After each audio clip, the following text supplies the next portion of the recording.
Hello friends, welcome back to my channel. চলে এলাম আবার তোমাদের সামনে একটা নতুন রেসিপি নিয়ে। আজকে একদম চটজলদি একটা রেসিপি তোমাদের শেয়ার করব। আজকে তোমাদের দেখাবো ডিম সোয়াবিন দিয়ে কিভাবে অত্যন্ত একটা সুস্বাদু রান্না করা যায়। প্রথমে নিয়ে নিয়েছি সোয়াবিনগুলো ভিজিয়ে নিয়ে জল ঝরিয়ে নিয়েছি। এবার সোয়াবিনের মধ্যে দিয়ে দিয়েছি লবণ, হলুদ, পেঁয়াজ দিয়ে একটা মতো ডিম ভেঙে নিয়েছি। আর এদিকে দেখো ছোট ছোট করে আলুগুলো পিস পিস করে কেটে আমি এদিকে ভাজা করে নিচ্ছি। আলু ভেজে ওই রেসিপিটাতেই কিন্তু আমি দেব, সেই কারণে এখানে বললাম না তোমাদের যে ডিম ভেঙে দিয়েছি আর হলুদ নুন সব কিছু দিয়ে ভালো করে সোয়াবিনের সঙ্গে মাখিয়ে নিতে হবে। প্রথমে একটা চামচ ব্যবহার করেছিলাম, বাট চামচ দিয়ে হচ্ছিলই না। এবারে আমি সুন্দর করে, বাঙালি মানুষ হাত দিয়ে রসে বসে কষিয়ে না রান্না করলে হয় বলো, তাই আমি হাত লাগিয়ে দিলাম কাজে। এবারে সুন্দর করে হাত দিয়ে আমি মেখে নিচ্ছি ডিমের সঙ্গে সোয়াবিনটা। দেখো ডিম সোয়াবিনটা কত সুন্দর কালার চলে এসেছে, যেহেতু এখানে হলুদ দিয়েছি তার জন্য। এবার এটা আমাকে সুন্দরভাবে ভেজে নিতে হবে। চলো আমি ওইদিকে আলুটা ভাজা হলো কত দূর সেটাই দেখা যাক। ডিম সোয়াবিনটা মোটামুটি 2 থেকে 3 মিনিট এভাবে ফেটিয়ে রেখে দিতে হবে। রেখে দেওয়ার পর আমি এদিকে আলুটা ভেজে নিচ্ছি। আলু ভাজা কমপ্লিট হয়ে গেছে, আর আলু ভাজতে ভাজতে কিন্তু অর্ধেকটা সেদ্ধ হয়ে এসেছে। এবার নামিয়ে নিলাম। এবারে কড়াইয়ে একটু তেল দিয়ে দেব। এক্ষেত্রে আমি সর্ষের তেল ব্যবহার করেছি, তোমরা চাইলে সাদা তেলও ব্যবহার করতে পারো। তেলটা গরম হয়ে গেলে আমি ডিম সোয়াবিনটা সুন্দরভাবে ভেজে নেব। ডিম সোয়াবিন দেওয়ার পরে কিন্তু আমাকে অনবরত নাড়তে হবে। অনর্গল না নাড়লে ডিম সোয়াবিনটা কিন্তু একদম চাপড়ে চাপড়ে ধরে যাবে, মানে একসঙ্গে লেগে যাবে এক কথায়। তার জন্য আমাকে ঘন ঘন নাড়তে হবে, তাহলে ডিমের সঙ্গে, মানে সয়াবিনের সঙ্গে ডিমগুলো সুন্দরভাবে আটকে যাবে আর ভালোভাবে ফ্রাই হয়ে যাবে।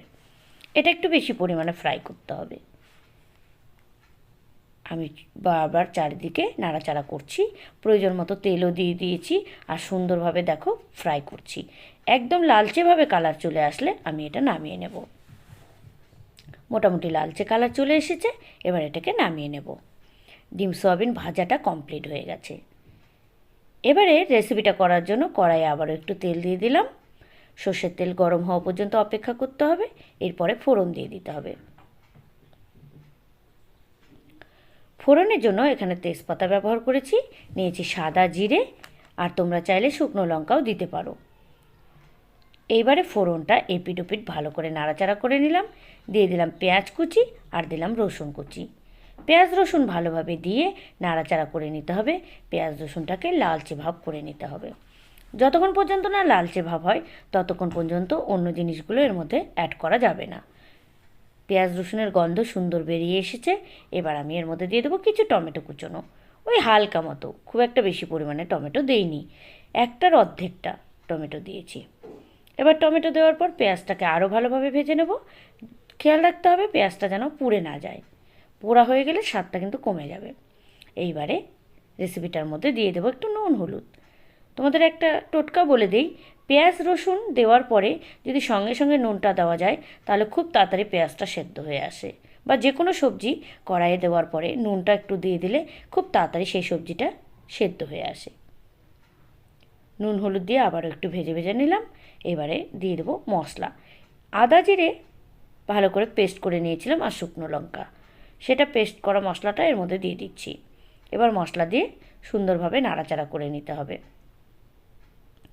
মশলা কষানো কমপ্লিট হয়ে গেলে এর মধ্যে দিয়ে দেব আমি আলু আর ডিম সয়াবিন কষাটা, ভাজাটা। মশলাটা ভালোভাবে কষাতে হবে, যতক্ষণ পর্যন্ত না তেল ছাড়িয়ে আসবে ততক্ষণ কিন্তু হালকা আঁচে মশলা কষাতেই হবে।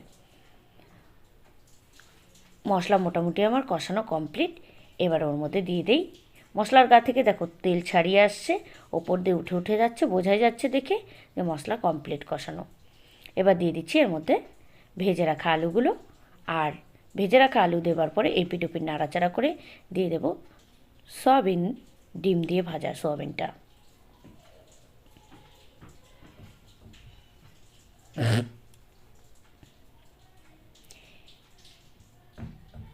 ডিম দিয়ে ভাজা সয়াবিন দেবার আগে ভাবলাম যে একটুখানি জল দিয়ে দিই, কেননা আলুটা দেখলাম সেদ্ধ হয়নি, তাই ভাবলাম এখানে একটু জল দিয়ে দিই, দিয়ে তারপরে আলুটাকে সেদ্ধ করে নিতে হবে, না হলে আলুটা ডিম সয়াবিনের সঙ্গে সুন্দরভাবে মিশে যাবে না।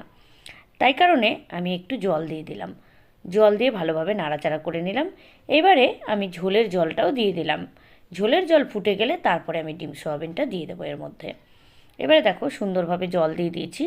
এই গ্রেভিটা কিন্তু খুব একটা বেশি ঝোল ঝোল হবে না, এটা একেবারে গায়ে গায়ে হবে, তবেই খেতে কিন্তু টেস্ট হবে।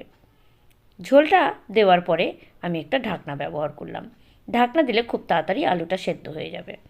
এবার দেখো ঝোল টকবক করে ফুটছে, এই ক্ষেত্রে দেখে নিতে হবে আলুটা সেদ্ধ হয়ে গেল কি না।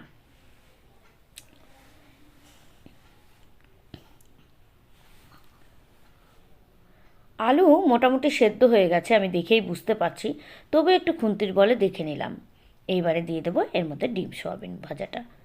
ডিম সোয়াবিন ভাজা দেওয়ার পরে আবারও এপিট ওপিট ভালোভাবে নাড়াচাড়া করে নিতে হবে, ঝোলের সঙ্গে যাতে সুন্দরভাবে ডিম সোয়াবিনটা মিশে যায়।